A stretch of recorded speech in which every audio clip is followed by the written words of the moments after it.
امام مہدی کا ظہور کب ہوگا، امام مہدی کون ہیں اور کب دنیا میں آئیں گے، تفصیل سے بتا دیں۔ دیکھیں، ہمیں رسول اللہ صلی اللہ علیہ وسلم کی جو صحیح حدیث سے ملتا ہے وہ اتنی بات ملتی ہے کہ آپ صلی اللہ علیہ وسلم ہی کے نسب میں حضرت مہدی ہوں گے، ان کا نام آپ صلی اللہ علیہ وسلم کے نام جیسا ہوگا، قریش میں سے ہوں گے،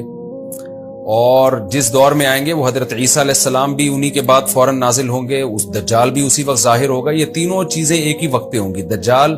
حضرت عیسیٰ علیہ السلام اور حضرت مہدی۔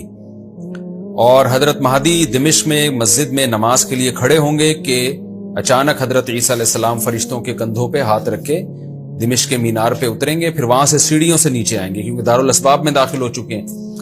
حضرت مہدی ان سے کہیں گے کہ آپ نماز پڑھائیں، وہ انکار کریں گے۔ حضرت مہدی کی اقتداء میں حضرت عیسیٰ علیہ السلام نماز پڑھیں گے اور پھر دونوں کی اقتداء میں جہاد ہوگا۔ تو مجاہدین کے امام ہوں گے حضرت مہدی، اتنی بات ہمیں معلوم ہوتی ہے۔ چند باتیں اور ہیں روایات میں جو ملتی ہیں، یہ ہمیں ڈیٹ نہیں بتائی گئی ہے، سن نہیں بتایا گیا، سال نہیں بتایا گیا۔ اس بارے میں صدیوں سے لوگ پیش گوئیاں کر رہے ہیں کہ فلاں سن میں آئیں گے، فلاں سن میں آئیں گے، بڑے بڑے لوگوں نے پیش گوئیاں کی ہیں جو 100% غلط ثابت ہوئی ہیں۔ تو اب بھی لوگ پیش گوئیاں کر رہے ہیں کہ 2025 میں آئیں گے، کوئی کہہ رہا ہے 2030 میں آئیں گے۔ تو گورنمنٹ کی طرف سے کوئی پابندی نہیں ہے، کوئی بھی کچھ بھی کہہ سکتا ہے۔ نبی صلی اللہ علیہ وسلم نے اس کو مبہم رکھا ہے، صحابہ نے مبہم رکھا، نہ صحابہ نے نبی سے تاریخ پوچھی، نہ مہینہ پوچھا، اور نہ نبی نے بتایا۔ اور ایسی چیزوں میں اسلام اس کو مجمل ہی رکھتا ہے، کیونکہ وہ مہینہ آتا اور اس مہینے میں کوئی بھی اٹھ کے مہدی کا دعویٰ کر دیتا تو کنفیوژن پیدا ہو جاتی ہے نا۔ اس لیے ہمیں اس پر مبہم ایمان ضروری ہے، مجمل ایمان ضروری ہے۔ مبہم تو نہیں کہیں گے، مجمل کا مطلب تفصیل ہمیں معلوم نہیں ہے،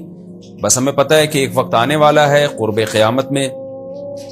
کہ حدیث میں آتا ہے خراسان سے ایک لشکر اٹھے گا اور اللہ اس کو فتح عطا فرمائیں گے۔ حدیث میں آتا ہے کہ مجاہدین لڑیں گے اور اتنی بڑی جنگ ہوگی کہ آپ صلی اللہ علیہ وسلم نے فرمایا کہ 1/3 مجاہدین اس میں جو لڑنے والے ہوں گے وہ شہید ہو جائیں گے، جو اس وقت کے سب سے افضل ترین شہداء ہوں گے، اور 1/3 مجاہدین وہ ہوں گے جو لڑائی کی شدت اور سختی کی وجہ سے میدان چھوڑ کے بھاگ جائیں گے۔ یہ وہ لوگ ہوں گے جن کی اللہ کبھی بھی توبہ قبول نہیں کرے گا، اور 1/3 ہوں گے جن کو اللہ دنیا پہ غلبہ عطا کرے گا، کفر پہ غلبہ عطا کرے گا۔ تو یہ اس وقت پھر حضرت مہدی کی قیادت میں جہاد ہوگا اور پوری دنیا میں امن قائم ہو جائے گا۔ حضرت عیسیٰ ابن مریم بھی اسی وقت نازل ہوں گے، دجال کو قتل کریں گے، اور ایک اور دفعہ، یعنی ایک دفعہ تو اسلام دنیا میں غالب آ چکا ہے، تو ایک اور دفعہ اسلام حضرت مہدی حضرت عیسیٰ ابن مریم کے ذریعے پوری دنیا میں غالب آ جائے گا، اور ہر طرف خیر ہی خیر ہوگی، جزیے کا نظام ختم ہو جائے گا، اور اللہ تعالیٰ اپنی برکتوں کو کھول دے گا، آسمان کی برکتیں، خوب بارشیں برسیں گی۔ ایک روایت میں آتا ہے، ترمذی کی روایت ہے، اتنے بڑے بڑے انار پیدا ہوں گے کہ اس کے چھلکے کو لوگ سائبان کے طور پہ استعمال کریں گے، ایک ایک انگور کا دانہ کئی لوگ نچوڑ کے پیئیں گے، یعنی برکتیں اللہ کی طرف سے ایسی کھل جائیں گی، تو پوری دنیا میں امن ہوگا۔ تو یہ جو نبی صلی اللہ علیہ وسلم کی جو بعثت تھی نا، آپ صلی اللہ علیہ وسلم کی، وہ کیا تھی؟ قرآن میں آتا ہے لِيُظْهِرَهُ عَلَى الدِّينِ كُلِّهِ۔ آپ صلی اللہ علیہ وسلم کو دنیا میں اس لیے بھیجا گیا تاکہ آپ دین کو پوری دنیا میں غالب کر دیں۔ تو ایک دفعہ تو یہ بنو امیہ کے دور میں، اور بنو عباس، اور پھر خلافت عثمانیہ، یہ جو مسلمانوں کی خلافتیں چلی ہیں،